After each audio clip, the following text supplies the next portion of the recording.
इन colourful world में हमने क्या पढ़ना, तो इससे पहले वाला टॉपिक में हम लोग पढ़ा क्या कि रिफ्लेक्शन और रिफ्रैक्शन जाना ना। रिफ्लेक्शन में जाना है कि किसी बॉडी पे टकरा के कैसे लाइट जैसे कि अपना डायरेक्शन क्या करती है, चेंज करती है, टकराने के बाद चेंज करती है, ठीक। और दूसरे कंडीशन में जाना कि जब कोई लाइट किसी एक मीडियम से दूसरे मीडियम में क्या हो जाए, पास हो जाएगी, पास होने की वजह से जो चेंजिंग होती है, दोनों में अंतर है। एक जो ये ओपेक बॉडी है इसके ऊपर आके टकरा के फिर वापस लड़ के आ गई तो रिफ्लेक्शन हो गया, और रिफ्लेक्शन मतलब ये इसके अंदर घुस गया और घुस के फिर अंदर अंदर 3-5 करते हुए बाहर निकला। तो ये दो केस थे। अभी जो चैप्टर है human and the colourful world, इसके अंदर ये दोनों फिनोमेना पढ़ने वाले हैं हम लोग, यानी वो दोनों फिनोमेना का एप्लीकेशन पढ़ने वाले हैं, ठीक है। होता है ना एग्जाम्पल, तो ये जो चैप्टर है वो केवल एग्जाम्पल वाला चैप्टर है। अब इस चैप्टर के अंदर रिफ्लेक्शन और रिफ्रैक्शन कैसे हमारे सोसाइटी में होता है आसपास, उसको जानने के लिए चैप्टर बनाया गया, ठीक है। जानेंगे, जिसमें सबसे पहला आता है आई। अब आई क्यों है, तो eye is the sense organ of the body, और जिससे हम लोग क्या मतलब कि कोई भी चीज देख पाते हैं। आगे अगर हम पूरी दुनिया विजिबल है तो किसकी वजह से है, आई की वजह से। अगर आई ना होता तो कुछ नहीं दिखता। जरूरी है ऐसा? नहीं जरूरी है कि नहीं है? नहीं है, नहीं कह सकते भाई। जिनके पास आंखें नहीं है तो देख ही रहे हैं ना, दुनिया चल ही रहा है, जी रहे हैं, खा पी रहे हैं, सो रहे हैं, नहा धो रहे हैं, जो भी कर रहे हैं कर ही रहे हैं। बस इतना ही है कि उनको ये वाली दुनिया नहीं दिख रही, पर ये दुनिया कितनी अच्छी है, बहुत बुरी है। हाँ, इससे बड़े मत देखो, चलेगा, ठीक है। तो वो अपने अच्छे कंडीशंस में हम लोग देख रहे हैं डेली सुबह शाम किसी को ठग रहे हैं, किसी को झूठ बोल रहे हैं, किसी को गाली दे रहे हैं, देखो किसी को बेवकूफ़ बनाता है और वो चूना दिखाती है। मतलब ये सारी चीजें इसमें हो रहा है, किसकी वजह से हो रहा है? आंखों की। फिर नैन मटक्के होते हैं वो भी इसी की वजह से। तो नैन ही ना होते तो मटक्के ही नहीं होते। बात ही खत्म। चलो सुनो, मतलब नैनों की बहुत दिक्कत है कि नहीं सर? एक कका ने जिसमें आँख फड़क दे तो काट देता है नहीं अभी। हाँ, अब ये भी बात है। चलो ठीक है, तो अभी हम लोग ह्यूमन आई के बारे में ऊपरी बात अभी तो सुना हम लोगों ने कि ऊपरी में क्या क्या होता है भाई, नैनो की क्या क्या बातें होती हैं। लेकिन अभी हम लोग नैनो के अंदर जानने वाले हैं, यानी आईज के इंटरनल पार्ट्स के ऊपर चर्चा करूँ कि आखिर आई ये जो मशीन है, मान लो कि ये मशीन ही है, ये वर्क कैसे करता है, इसके अंदर जो कौन कौन से कंपोनेंट लगे हुए हैं। कंपोनेंट समझते हैं ना, जो छोटे छोटे औजार लगे हुए हैं, तो उसके अंदर कौन कौन से औजार हैं, और ये इतना छोटा होने के बावजूद इतना जबरदस्त कैसे वर्क करता है। अगर हम इंसान अगर सोचें कि इसको अपने आप से बनाए तो क्या ऐसा बन सकता है? नहीं बन पाएगा। इसी चीज को बनाने के लिए हमको ये इतना बड़ा रूम निकालना पड़ेगा। एग्जाम्पल के तौर पे ले लो ना, किडनी जब गड़बड़ होती है तो डायलिसिस करते हैं, डायलिसिस की मशीन पूरे रूम के बराबर होती है, और वो किडनी कितनी बड़ी है, बहुत बड़ी, कितनी बड़ी होगी बताओ। क्या क्रिएशन है नेचर के द्वारा, नेचर ने क्या क्रिएशन किया है। इतनी बड़ी किडनी का काम वो पूरा रूम भर के, जो वो तो कंप्यूटर वाला हो गया। जब पहला कंप्यूटर आता था तो एक वो बिल्डिंग के बराबर था, और इस समय हमारे हाथों में फोन चलता है जो कि कंप्यूटर के बराबर है कि नहीं। तो अपग्रेडिंग हो रही है, लेकिन हम उतना नहीं कर सकते जितना नेचर ने एकदम नेचुरली क्रिएट करके हमको दिया है, ठीक है।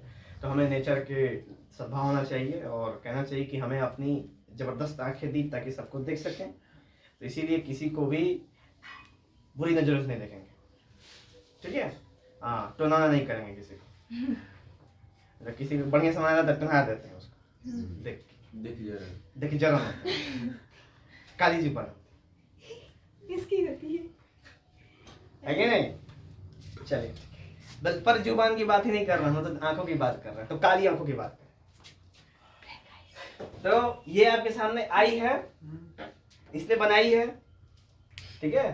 तो अब इस आई में क्या सीन है इसको देखा जाए।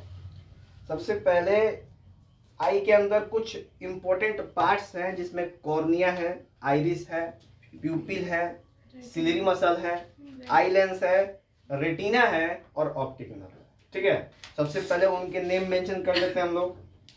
तो सबसे आउटर वाला पार्ट है ना, ये आई का जो सबसे आउटर पार्ट होता है उसको बोलते हैं हम लोग कॉर्निया, बोलते हैं ना आई के सबसे आउटर पार्ट को।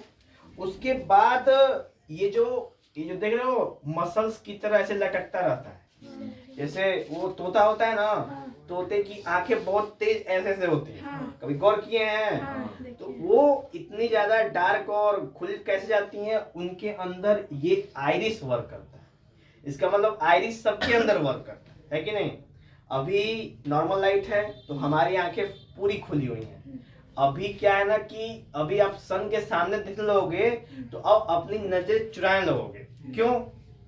क्योंकि लाइट की इंटेंसिटी क्या है, हाई है। खूब ज्यादा है और उतनी हमारी आंखें सहन नहीं कर सकती। तो ये द्वारपाल हैं सब आइरिस के, मतलब आइरिस क्या है, द्वारपाल है सब लोग, समझ रहे हो ना। वो डिसाइड करते हैं कौन सी लाइट अंदर जाएगी और कितनी जाएगी, ठीक है। जब ये काम नहीं करते तो आंखें खराब हो जाती। तो सबसे पहला ये देखो, ये है आपका गेट, क्या नाम है इसका, कॉर्निया। ये आंखों का ये गेट है और ये दो टे कौन है, पहरेदार है, द्वारपाल है सब। नाम क्या है इनका, आइरिस। क्या नाम है, आइरिस। आइरिस नाम। उसके बाद आइरिस के बाद ये जो बीच में गैप होता है ना, जहां से लाइट जाती है। अब जैसे मान लो द्वारपाल तो साइड साइड में खड़े रहेंगे ना, गेट के बीच में तो जबरदस्त स्पेस होता है। उस स्पेस को कहते हैं हम लोग प्यूपिल। क्या कहते हैं, प्यूपिल कहते हैं, ठीक है। ये हो गया, समझ में यार क्या क्या मैटर है। उसके बाद है प्यूपिल के बाद देखो इसके अंदर ना, इसके अंदर आंखों के अंदर एक फ्लूइड होता है, एक लिक्विड होता है, ठीक है। क्यों होता है, ताकि ना कि जैसे कि अब लिक्विड है, अब लिक्विड में कोई जैसे कि आप टॉर्च जलाओगे ना तो उस साइड से जब रोशनी निकलेगी तो उसकी इंटेंसिटी क्या हो जाएगी, कम हो जाएगी, थोड़ी हो जाएगी, नहीं हो जाएगी। और पहले काम इसके लिए होता है ये। दूसरा, हमारे आंखों में जो सीने ना, दूसरे जैसे मान झटका लग जाता है, ऐसे कोई आके एक मुक्का ऐसा मार दे तो आंखों में पूरा झटका लग गया ना, पूरा चेहरे हर जगह। उस झटके को कौन बैलेंस करता है, ये जो इसके अंदर लिक्विड होता है ना वो बैलेंस करता है। इसके अंदर के आइरिस प्यूपिल को अपने जगह से हिलने नहीं देता है। मतलब कि अगर हिल भी गए तो फिर वापस मतलब ज्यादा झटका नहीं लगेगा। सोचो कि बहुत तेज झटका लगे तो तुम्हारी हड्डी पसली एक हो जाएगी, ठीक है। तो ये क्यों होते हैं, ये लिक्विड होते हैं उसको अपने जगह पे बैलेंस रखने के लिए। तो उनका नाम है ना एक्वस ह्यूमर। क्या कहते हैं उनको, एक्वस ह्यूमर कहते हैं। एक तरह का लिक्विड होता है, ठीक है। अगर चेक करना है तो आप अपनी आंखें खोद सकते हैं। खोदने के बाद उसमें से एक पानी तरह का लिक्विड निकलेगा तो आपको समझ आ जाएगा कि हाँ वही है, पर करना नहीं है, फिर सही हो जाएगा। नहीं, एक बार क्या कर रहे, सीरियस नहीं करना था। एक बार अगर वो हट गया तो तुम्हारा काम खत्म है, वो आंख से आप दोबारा नहीं देख पाओगे, ठीक है, क्योंकि वो लिक्विड दोबारा नहीं भरी जाएगी। चलिए नेक्स्ट है हमारे सामने, ये हो गया आई का सबसे फ्रंट पार्ट, ठीक है। ये आई का सबसे फ्रंट पार्ट है, यहीं से स्टार्टिंग होती है, तो ये आई का फ्रंट पार्ट है। ये आई का मिडिल पोर्शन और ये है आई का टर्शियरी पोर्शन, ठीक है। तो हम आई को 3 पार्ट में डिवाइड करते हैं, फर्स्ट, सेकेंड, फर्स्ट के बाद थर्ड आता है तुम्हारे यहाँ, सेकेंड और थर्ड, ठीक है। अब हम बताओ क्या कह सकते हैं, जब इतनी बेवकूफ है कि फर्स्ट पर थर्ड ला रही है तो अब क्या ही उम्मीद करें कि तुमसे कुछ आंसर निकलेगा इसमें से। गलती ही तो नहीं होनी चाहिए ना। वो समय नहीं है आपके सामने कि आप गलतियां करते फिरते चलो। साल भर इसलिए मिलता है कि आप गलती करते रहो, साल भर गलती करने के लिए मिलता है, ठीक है। और जो 3 घंटे आपको मिलेंगे उसमें गलती नहीं करने के लिए होता है। उस समय सोचना रहता है कि कितना पढ़े है, कितना नहीं, ये भी सोचना नहीं रहता है, वो सब सोचने का काम चला गया होता है। उस समय केवल एक्शन का काम होता है, एक्शन करना होता है एकदम। आपको एक्शन जैक्सन बनना पड़ेगा। जितना है उतना लीजिए। अक्षय कुमार बन के वहीं पर कराटे कुंफू शुरू कर दीजिए, ठीक है। चलिए नेक्स्ट है एक्वस ह्यूमर के बाद अंदर वाला पार्ट। ये अंदर सेकेंडरी पार्ट में चले हैं, ठीक है। सेकेंडरी पार्ट में गौर करो तो इसको बोलते हैं सीलियरी मसल। क्या बोलते हैं, सीलियरी मसल्स। देखो इनका काम होता है ना कि इसको होल्ड करके रखना। ये कौन है, तो ये है आई लेंस। आई लेंस है, शेप में ये कॉन्वेक्स होता है, ठीक है। आई लेंस है और आई लेंस को ये क्या करते हैं, सब एडजस्ट करते हैं। इत्तेफाक की बात ये है कि हमारे अंदर जो आई लेंस होता है ना वो टिश्यू से बना होता है, ठीक है। और वो टिश्यू से बनने की वजह से लचीला होता है, एडजस्ट कर लेता है, पतला हो जाता है और मोटा हो जाता है। अभी क्या आपके पास कोई ऐसा लेंस है जो अपने आप अपना फोकल लेंथ चेंज कर ले, मोटा हो जाए, पतला हो जाए? नहीं। हम जब भी बनाते थे ग्लास का बनाएंगे, प्लास्टिक का बनाएंगे, यही ना करेंगे। अब वो चीज दबती नहीं है क्योंकि वो सॉलिड होती है, हाँ कि नहीं? ठीक है। पर ये वाली होती है सेमी सॉलिड। समझे कैसी होती है? सेमी सॉलिड, यानी कि अपना एडजस्टमेंट करते रहते, मतलब पतला मोटा अपने जगह के हिसाब से चेंज करते रहते। आई लेंस के बाद हम लोग देखें तो इसको कहते हैं सस्पेंसरी लिगामेंट। एकदम भुतरा दे देगी आई की। ये होता है सस्पेंसरी लिगामेंट। क्या बोलते हैं इसको? Suspensory ligament. तो ये सिलेरी मसल से अटैच होता है, इस लिगामेंट से रस्सी की तरह, थ्रेड की तरह होता है। ये ऐसे खींचते हैं तो पतला हो जाता है, छोड़ते हैं तो, समझ रहे हो ना? जब कोई चीज खींचोगे तो क्या हो जाएगी? पतली हो जाएगी। और कोई चीज छोड़ोगे तो क्या हो जाएगी? मोटी हो जाएगी। तो बस वही है, इसको खींचने और छोड़ने का काम आता है। कौन करता है? Suspensory ligament. एक रस्सी की तरह जो सिलेरी मसल से और लेंस को आपस में क्या करता है? कनेक्ट करता है। ठीक है, आई लेंस क्लियर हुआ। अब सेकेंडरी पार्ट में ना ये बीच में भर के लिक्विड होता है, बहुत ज्यादा लिक्विड होता है। इसको बोलते हैं हम लोग विट्रस ह्यूमर। क्या बोलते हैं?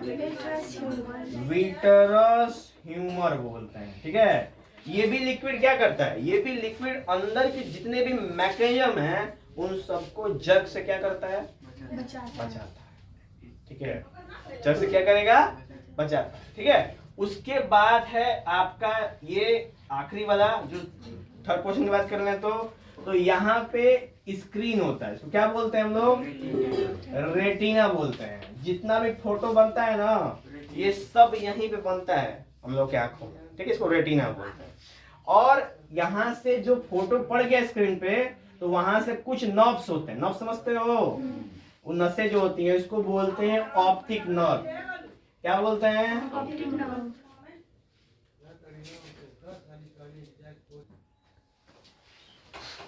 ऑप्टिक नर्व समझ में आया?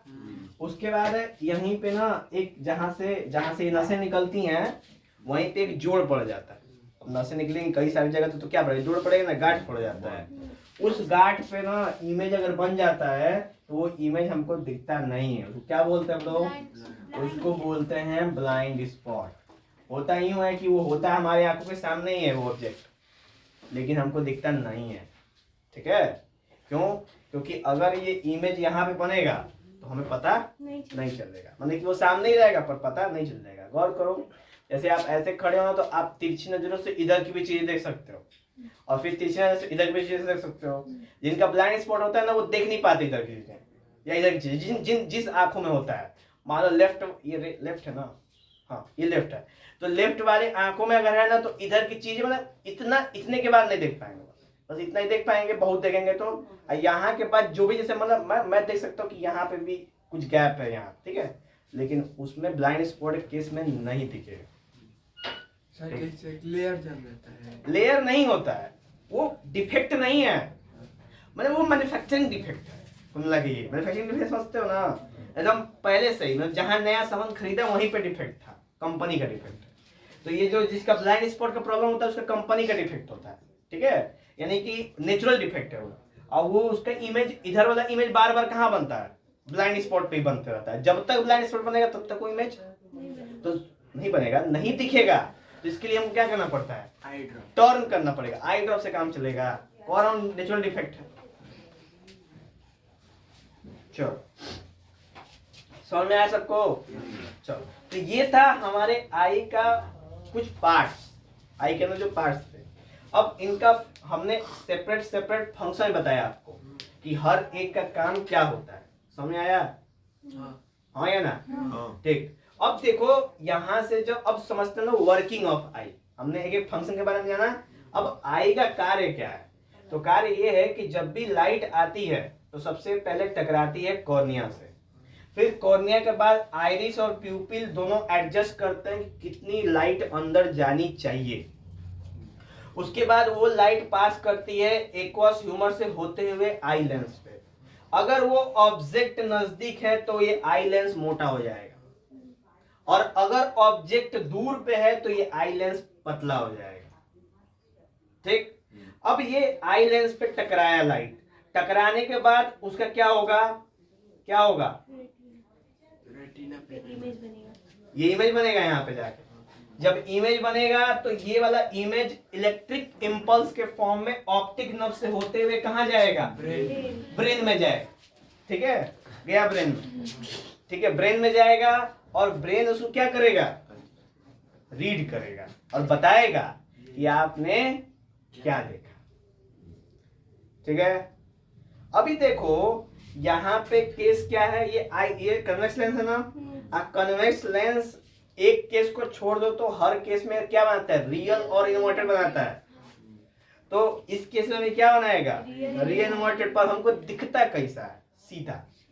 तो वो सीधा कौन करता है, ब्रेन। रेटिना के पास दिमाग होता है, उतना ही दिमाग होता है जितना आपके पास है रेटिना के पास। ठीक है, उसके बाद क्लियर हुआ, ये चीजें समझ में आई। तो ये हो जाता है पूरा वर्किंग ऑफ एन आई। अगर किसी को डाउट है तो वो बतावे आपको। इधर इधर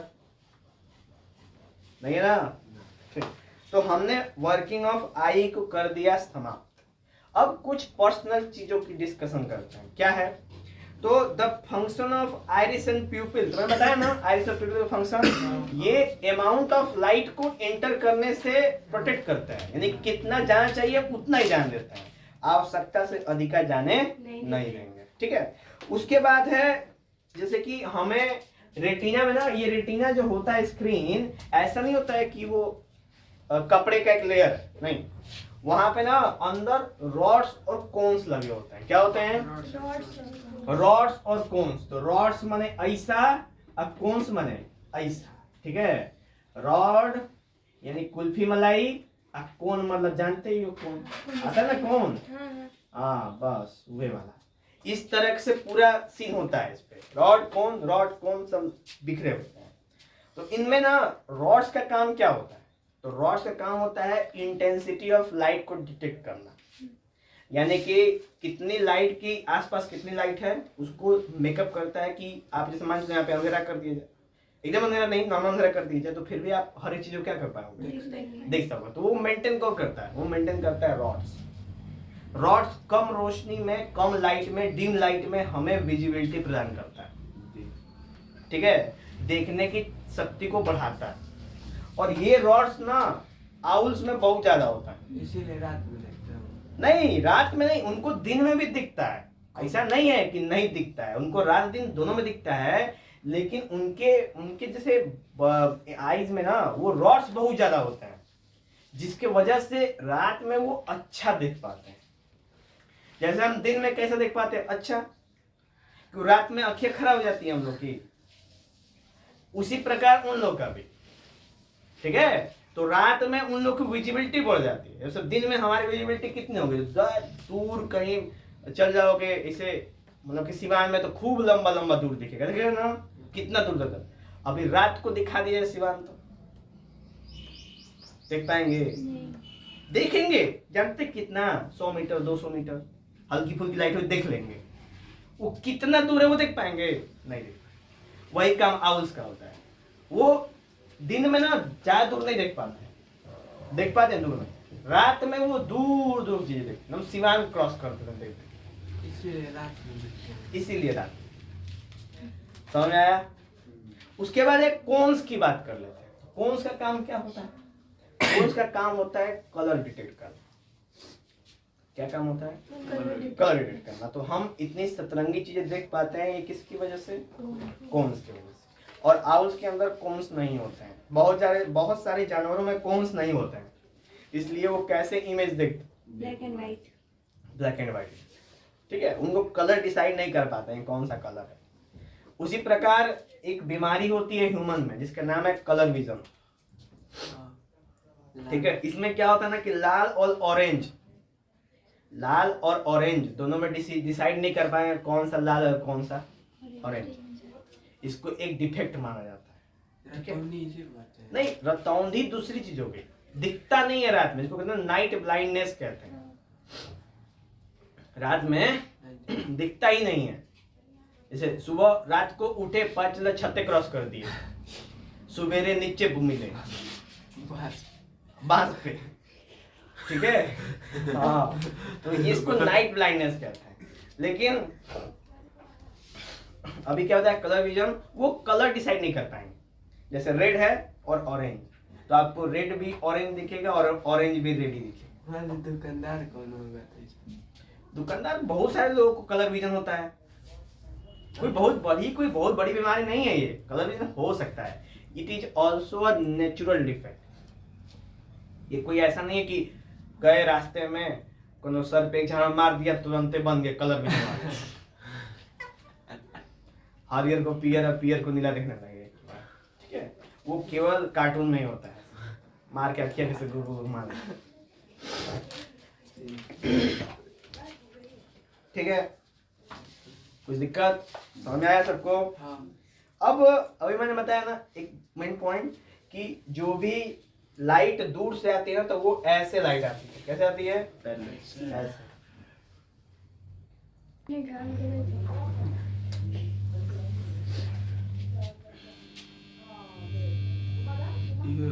चलिए, कैसे? अब हमेशा ही ट्वीट नहीं बोलता रहेगा। हमें धोया थोड़ा ना। चलिए देखिए, अभी क्या है, ये जब दूर से लाइट आती है ना, तो वो कैसी आती है? पैरेलल आती है। और जब नजदीक से आती है लाइट ना, तो नजदीक से लाइट ऐसे आती है, ऐसे करके आती है, ठीक है। और दूर से कैसे आती है? इस तरीके से आती है। समझ आया?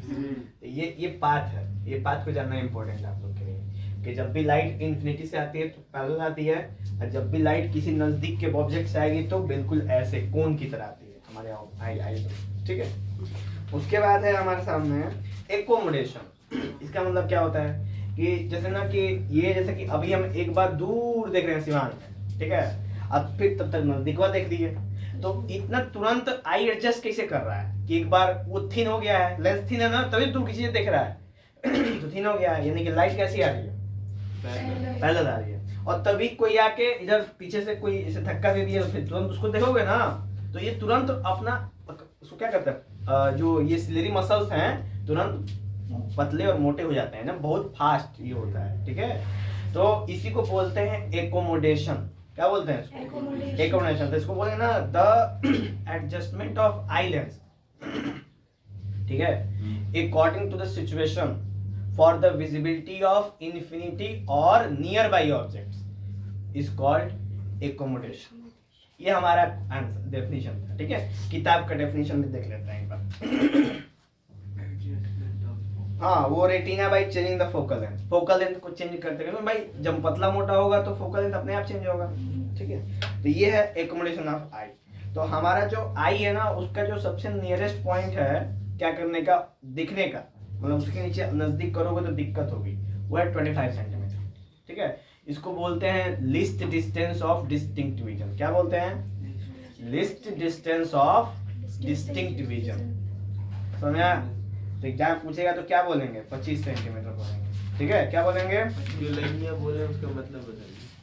मतलब लिस्ट डिस्टेंस यानी कम से कम आंखों से दूरी, जहां से तुम अपनी आंखों से बिना कोई आंखों के ऊपर जोर डाले हुए क्या कर सकते हो? देख सकते हो। उसी को बोलते हैं list distance of distinct vision. अगर किसी किताब को तुम यहाँ रख के पढ़ोगे ना, तो पढ़ तो लोगे, लेकिन कुछ देर बाद आंखों में क्या हो जाएगा?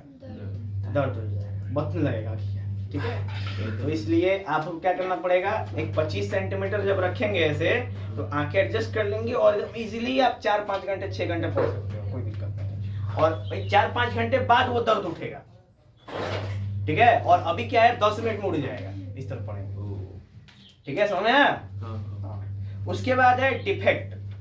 अब जब आंखें जान ली हैं तो आंखों में डिफेक्ट होता है, तभी तो चश्मा लगता है। चलिए, तो अभी हम लोग आंखों में क्या जानेंगे? डिफेक्ट जानेंगे कि कैसे डिफेक्ट होते हैं और कैसे डिफेक्ट किया जाता है। तो टोटल ना डिफेक्ट में टोटल 3 डिफेक्ट होते हैं। कितने?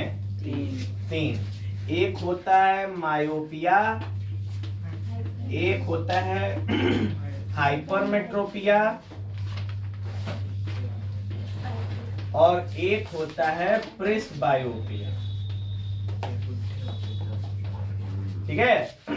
और एक होता है डिफेक्ट, ये तो इंटरनल डिफेक्ट है, एक एक्सटर्नली भी डिफेक्ट, उसका नाम होता है कैटरैक्ट। क्या नाम होता है? कैटरैक्ट। तो यहाँ पे हमारे सामने 4 डिफेक्ट है ना, आप लोग की क्लास में बस यही है, वैसे इससे भी ज्यादा डिफेक्ट है आइज में, ठीक है। लेकिन आपको कितने जानने हैं? बस 4 जानने। कौन 3 बोला है? चारों जानेंगे, क्या पता एग्जाम में पूछ देवे कैटरैक्ट क्या होता है, ठीक है। तो देखिए सबसे पहले क्या है कि मायोपिया का मतलब क्या होता है, इसको बोलते हैं ना निकट दृष्टि दोष। क्या बोलते हैं? निकट दृष्टि दोष। इसका नाम है निकट दृष्टि दोष, लेकिन हमको दूर का नहीं दिखता। बहुत उल्टा लिख दिया, कौन लिखा है? ये जो बनाया होगा लिखा होगा, ठीक है। इसका नाम क्या है? निकट दृष्टि दोष, मायोपिया, लेकिन हमें इसमें दूर का नहीं दिखता। तो सोचो अगर दूर का नहीं दिख रहा है, इसका मतलब कि आई में डिफेक्ट कैसा है, तो लेंस ना पतला नहीं हो पा रहा है। इसीलिए तो अगर हमको दूर की चीजें नहीं दिख रही हैं, इसका मतलब हमारा एकोमोडेशन अच्छा नहीं है, और हमारा जो लेंसवा है वो पतील नहीं हो रहा है। अगर वो पतील हो जाता तो क्या दूर की चीजें देख लेते हैं हम लोग? तो इसको कहते हैं लोग डिफेक्ट। अब देखो ये डिफेक्ट को ही क्या बोलते हैं हम लोग? मायोपिया। तो मायोपिया निकट दृष्टि दोष, दूर की चीजें नहीं लौकत है, क्योंकि जो लेंसवा है वो एकोमोडेशन पावर को क्या कर दिया है? छोड़ दिया है, ठीक है। तो इसके लिए क्या सीन है जानेंगे। हाँ देखो, एक है हाई कन्वर्टिंग पावर और ड्यू टू आई। देखो एक और दूसरा प्रॉब्लम है कि जो आंखों की जो गोल व्हाइट कलर का पार्ट देख रहे हो, ये जब बड़ा हो जाता है, 2 प्रॉब्लम है। एक आई लेंस काम करना बंद कर दे, दूसरा ये जो आई बॉल क्या हो जाए, इतना बड़ा नहीं होगा, थोड़ा सा बड़ा हो जाए, मतलब हल्का, मतलब इतना कि आपके अंदर डिफेक्ट आ जाए, ठीक है। और हमारी आंखें बहुत ही सेंसिटिव होती हैं, ठीक है। इसलिए क्योंकि हमको दूर की, जैसे हम यहाँ से ही देख के बता सकते हैं कि वो मैच बॉक्स की डीबीए की साइज लगभग कितनी होगी, बता सकते हैं ना। तो बताओ कितनी सेंसिटिविटी है हमारी आंखों की, बहुत अच्छी सेंसिटिविटी है ये। इसीलिए अगर थोड़ा सा भी डिफेक्ट आ जाता है ना अंदर, थोड़ा भी, तो हम क्या करते हैं, हमको प्रॉब्लम शुरू हो जाती है। थोड़ा सा डिफेक्ट आ जाएगा, हमारी प्रॉब्लम क्या हो जाएगी? स्टार्ट हो जाएगी, ठीक है। अगर प्रॉब्लम पे ध्यान दिया तब तो भाई ठीक है, और नहीं ध्यान दिया तो प्रॉब्लम क्या हो जाती है? बढ़ जाती है, ठीक है। चलिए नेक्स्ट है कि मायोपिया को दूर कैसे कर सकते हैं। तो मायोपिया को दूर करने के लिए हमें क्या चाहिए? हमें चाहिए कनकेव लेंस। कौन चाहिए? Concave lens. तो मायोपिया को दूर करने के लिए चाहिए हमको कनकेव लेंस, ठीक है। आपको मायोपिया है तो कनकेव लेंस ही आपके बने ग्लासेस में कनकेव लेंस का प्रयोग किया गया होगा, ठीक है। अभी होता क्या है कि आंखों में ये जो जैसे लेंस होता है ना, ये मोटा का मोटा ही रह जाता है, पतला नहीं होता, इतना मोटा जाता है। तो हम इसके आगे कौन सा लेंस लगाते हैं? कनकेव लेंस लगाते हैं, ठीक है। तो कनकेव लेंस ना जो आता है, इसको ना ऐसे करके, जैसे पहले लाइट कैसे आती थी, तो पहले लाइट ऐसे, ये दूर का ऑब्जेक्ट है ना, तो लाइटियां इससे ज्यादा आगे जाती ही नहीं थी। अब ये क्या करेगा ना कि दूर की लाइट को क्या करेगा, ऐसे करेगा, और इसको हल्का डायरेक्ट कहाँ भेजेगा? यहाँ पे, देख रहे हो कहाँ भेजेगा? यहाँ पे। अब क्या होगा? अब जाके ये स्क्रीन पे बढ़िया बनेगा। पहले कहाँ बन रहा था? स्क्रीन से पहले, ठीक है। अब कहाँ बनेगा? स्क्रीन पर। जब स्क्रीन मिलेगा तो बनेगा, तो एकदम आराम से आप अच्छा बात देख सकते हैं, ठीक है। नेक्स्ट क्या है? नेक्स्ट है आपका हाइपरमेट्रोपिया। इसको बोलते हैं दूर दृष्टि दोष, और इसमें नजदीक की चीजें नहीं दिखती। बताओ, एक और ही लफड़ा है यूं में। इसमें क्या होता है ना कि जो हमारा आई लेंस है वो पतला हो जाता है पर मोटा नहीं होता। दूर की चीजें क्या होती हैं? एकदम आसानी से दिख जाती हैं, और नजदीक की चीजें नहीं दिखती हैं, ठीक है। तो वहां पे हम किसका प्रयोग करते हैं? हाँ, वहां पे हम कन्वेक्स लेंस का प्रयोग करते हैं, और प्रॉब्लम क्या होती है, तो देखो जो इसमें ना आई बॉल हमारा छोटा हो जाता है, जो हमारा आई बॉल क्या होता है, छोटा होता है। पहला लेंस प्रॉब्लम, दूसरा आई बॉल छोटा, ठीक, दो प्रॉब्लम। इसको दूर करने के लिए हम किसका प्रयोग करेंगे, कॉन्वेक्स लेंस का प्रयोग करेंगे, और इसी जगह प्रयोग करेंगे। तो कॉन्वेक्स लेंस क्या करेगा ना, कि कॉन्वेक्स लेंस क्या करेगा कि जो यहाँ का ऑब्जेक्ट है उसको क्या करेगा, ऐसे लेगा, ठीक है, और जब बनाएगा तो फिर वो आके यहाँ पे बनेगा, ठीक है। इस वाले हाइपरमेट्रोपिया केस में इमेज कहाँ बनता है, रेटिना के पीछे। रेटिना के पीछे बनने लगता है, इसलिए हमको चाहिए जो उसको खींच के कहाँ पे बनावे, रेटिना पे बनावे, ठीक है। तो इसलिए हम कन्वेक्स लेंस का प्रयोग करते हैं हाइपरमेट्रोपिया के। अब प्रेसबायोपिया एज वाला है, ठीक है। उम्र के साथ साथ हमारी आंखों या हमारे शरीर के हर एक पुर्जे ढीले हो जाते हैं, ठीक है, क्योंकि क्या हो पुर्जे ढीले हो जाते हैं, जिसका असर हमको देखने को मिलता है हमारे बॉडी पे, और बॉडी शो करता है, बॉडी बताता है कि यू आर सही में बूढ़ा, ठीक है। हाँ, क्योंकि बॉडी ही बताती है ना, अगर बॉडी अगर आपकी अच्छी रहे और एज बढ़ते जाए तो आपको कभी महसूस होगा कि यू आर द बूढ़ा, नहीं महसूस होगा, ठीक है, और यू आर द बुढ़िया। लेकिन हमारे जो एज है वो डिसाइड कौन करता है, बॉडी का स्ट्रक्चर डिसाइड करता है। अब मान लो कि ऐसे एकदम स्ट्रेच खड़े हो तो इसका मतलब यू आर यंग, ऐसे धीरे धीरे जुटते जुटते जुटते ऐसे हो जाओगे, फिर ऐसे से चलोगे, ठीक है, समझ में आया?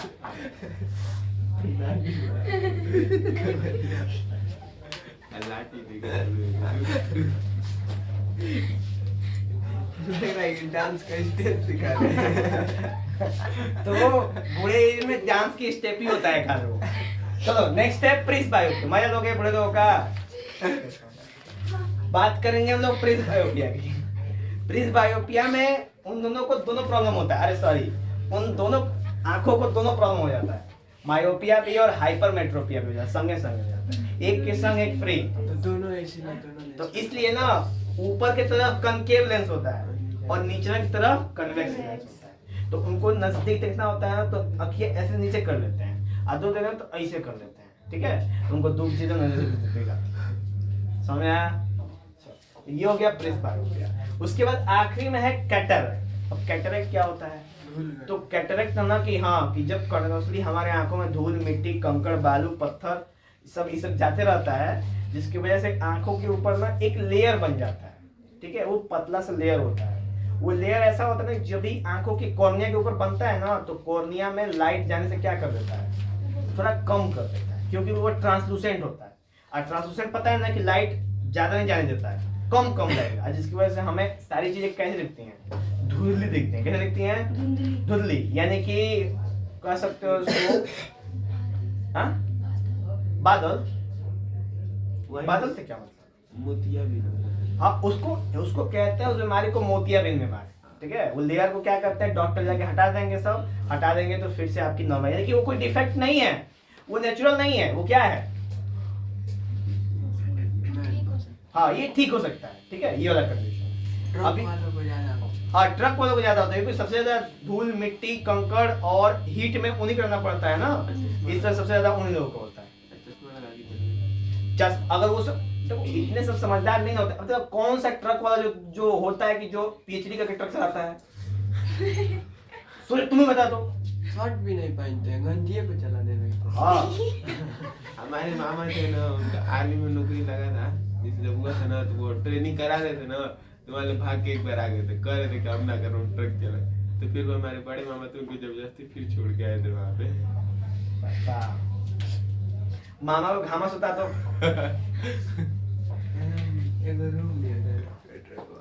चलिए क्लियर हुआ, सब समझ में आया, चारों पॉइंट क्लियर। हमको लगता है कि इसमें और क्या बचा हुआ है। अब है ना कि हमें आंखें क्यों दो मिली हुई हैं, तो हमें दो आंखें इसलिए मिली ताकि हम अच्छा देख सकें और अच्छा जज कर सकें, ठीक है, जज करने जजमेंट पास कर सकें, फलनिया निक नहीं लगा।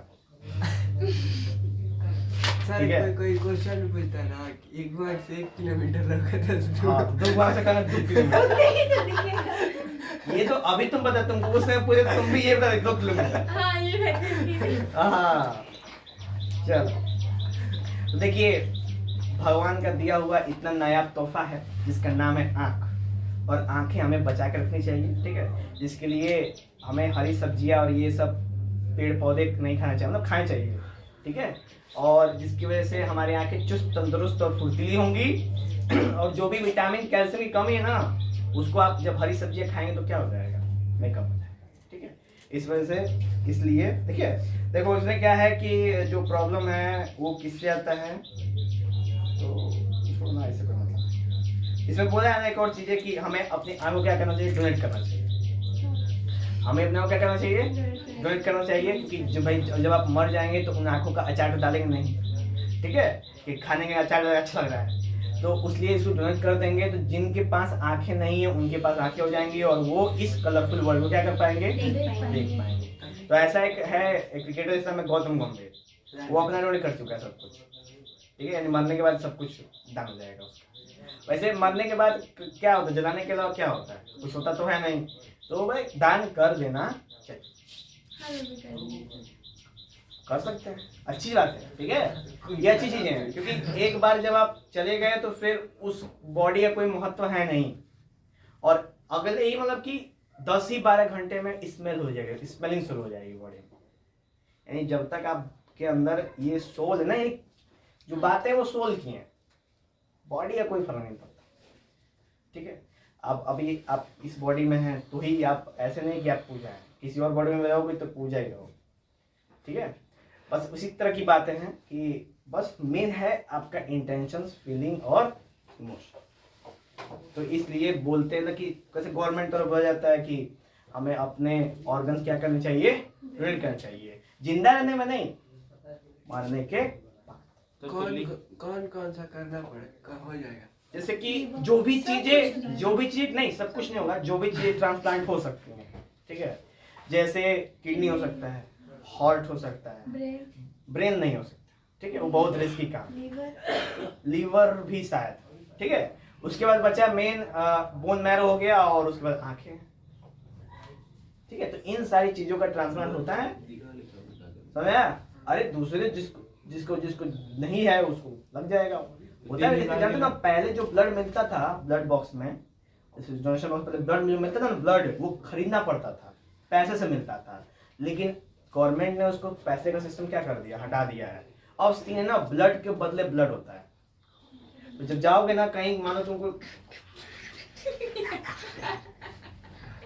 डला मारते खून बदले खून, हाँ, तो होता क्या है ना कि अगर आपको जरूरत है ब्लड की और आपका मानो जो ग्रुप है वो नहीं मिलता, तो हॉस्पिटल में देंगे, लेकिन कंडीशन क्या रहेगी, उनको ब्लड चाहिए किसी भी ग्रुप का, ठीक है, उनको ब्लड चाहिए किसी भी ग्रुप का। वो तुम किसी भी ग्रुप को ब्लड दोगे तो तुम्हारे ग्रुप का ब्लड तुमको देंगे, समझा। ये तरीका हो गया जो कि सही है, कोई दिक्कत नहीं है, ठीक है।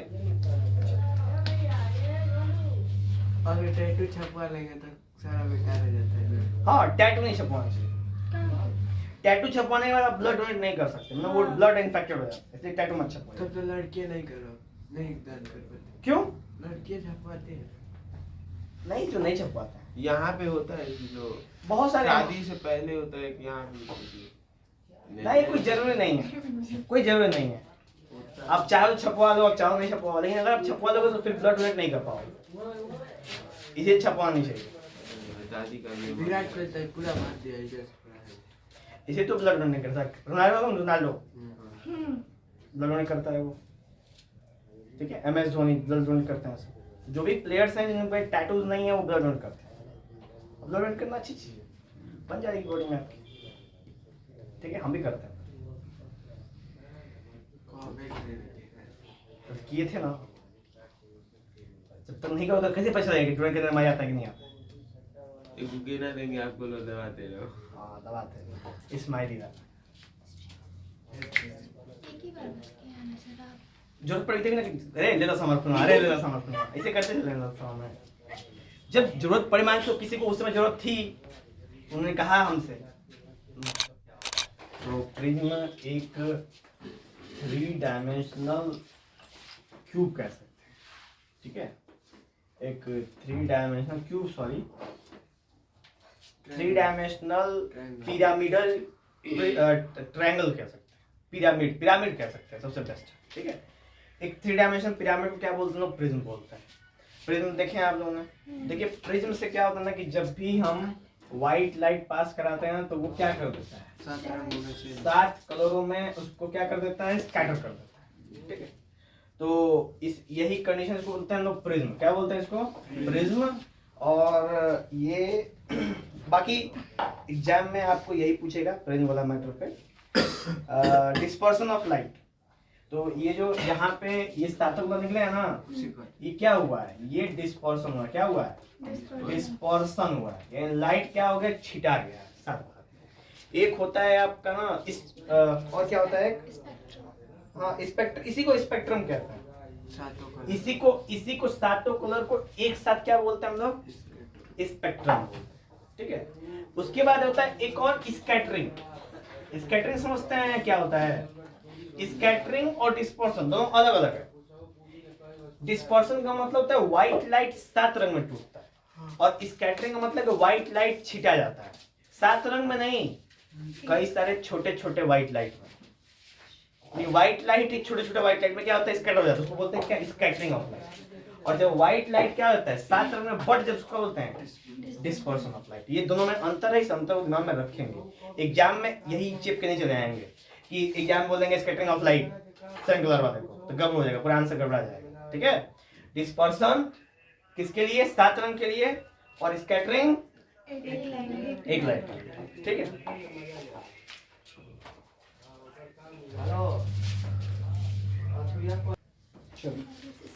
हो गया, ये समझ आया ना प्रिज्म वाला केस। प्रिज्म है कि एक ऐसा 3 डायमेंशनल पिरामिडल ऑब्जेक्ट जो व्हाइट लाइट को स्प्लिट कर देता है 7 पार्ट में, जो बोलते हैं हम लोग डिस्पर्सन ऑफ लाइट, ठीक है। और इस पूरे लाइट को बोलते हैं, तो जो बैंड उसको बोलते हैं स्पेक्ट्रम। क्या बोलते हैं इसको, स्पेक्ट्रम। ये जो बैंड बना है ना, इसी को स्पेक्ट्रम बोलते हैं, 7 रंग का जो बैंड बना।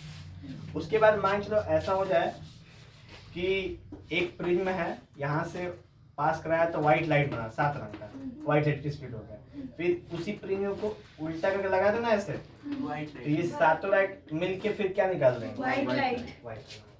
तो हम कह सकते हैं इससे कि white light consist of 7 colour, ठीक है, ऐसा कह सकते हैं। एग्जाम्पल एक और ले सकते हैं, न्यूटन डिस्क। न्यूटन एक डिस्क बनाया था, उसमें 7 रंग पेंट करके और बीच में पेंसिल घुमा के और ऐसे फ्रिंगे जाता ना, फ्रिंग चाहोगे तो वो पूरा का पूरा 7 रंग कैसा दिखेगा, व्हाइट। दिखेगा। न्यूटन डिस्क बनाया गया था। इनको ही नेक्स्ट है, हाँ जी में कोनो काम धाम नहीं थे, इधर पे बना के। हाँ, नेक्स्ट है रेनबो। रेनबो जानते हैं ना, रेनबो भी प्रिज्म का ही फिनोमेना है। बशर्ते प्रिज्म क्या है, प्रिज्म ऑब्जेक्ट है जो हमारे द्वारा क्रिएट किया गया है, और रेनबो बनता है नेचुरल प्रिज्म से। जानते हो जो बारिश की बूंदें होती है ना, वो भी कैसा वर्क करती हैं, प्रिज्म की तरह वर्क करती हैं, ठीक है। और इसीलिए बरसात के सीजन में ही हमको रेनबो देखने को मिलता है, ऐसा नहीं कौन से जगह हमको रेनबो दिख जाएगा, ठीक है। क्योंकि जो स्काई में जो वाटर ड्रॉपलेट्स होते हैं वो प्रिज्म की तरह वर्क करते हैं, ठीक है। कैसे करते हैं, यहाँ से व्हाइट लाइट जाएगा अंदर, ऐसे ऐसे ऐसे टकराएगा और फिर 7 रंग बाहर निकल जाएंगे, ठीक है। और इस फेनोमेना को बोलते हैं TIR भी। क्या बोलते हैं, TIR मतलब टोटल इंटरनल रिफ्लेक्शन, ठीक है, बोलते हैं इसको टोटल इंटरनल रिफ्लेक्शन। हाँ, तो बोलेगा रेनबो का फिनोमेना क्या है, कौन सा रेनबो बनता है, तो बोल देंगे TIR। और TIR लेके छोड़ नहीं देंगे, उसके बाद पूरा लिखेंगे टोटल इंटरनल रिफ्लेक्शन लिखाएगा जो। सर तो पेपर में इसे क्वेश्चन में न पूछ सकता है कि इसमें 7 लाइट का वो नाम भी लिखो। हाँ पूछ सकता है, तो उसका तरीका है ना, विबग्योर बोलते हैं इसको। क्या बोलते हैं इसको, GYOR, इसको विबग्योर बोलते हैं, ठीक है, 7 रंग को। तो विबग्योर याद कर लो, V for violet, I for indigo, B for blue, G for green, Y for yellow, O for orange और R फॉर रेड। खत्म हो गया विबग्योर तैयार, तुम्हारा 7 रंग। कोई दिक्कत यहाँ पे क्वेश्चन नहीं दिया तो भाई देखे दिया हुआ क्वेश्चन पढ़ रहे हो लग रहा है, नहीं देखे तो अच्छा गलती कर रहे हो। Question number 20। चलो एक नेक्स्ट देखेंगे, अब एटमॉस्फेयर रिफ्लेक्शन। अभी तो नॉर्मल हो गया, अब एटमॉस्फेयर में कैसे रिफ्लेक्शन होता है, यानी नेचुरल रिफ्लेक्शन कैसे होता है। तो पहला है ना उसमें का ट्विंकलिंग ऑफ स्टार। तो ये देखो होता कैसे, सबसे पहले ना जब पता ना कि हमारे सराउंडिंग में एयर है, और एयर के बहुत सारे क्या हैं, लेयर है, और वो लेयर का डेंसिटी क्या है, अलग अलग है, ठीक है।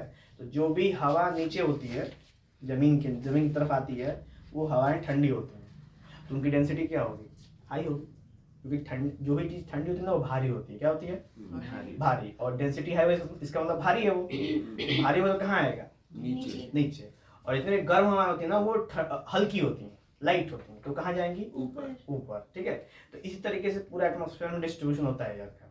जब गर्म होगा तो नीचे आएगा, सॉरी ऊपर जाएगा, और ठंड रहेगा तो नीचे आएगा, फिर गर्म ठंडा गर्म ठंडा गर्म ठंडा होता रहता है, ठीक है।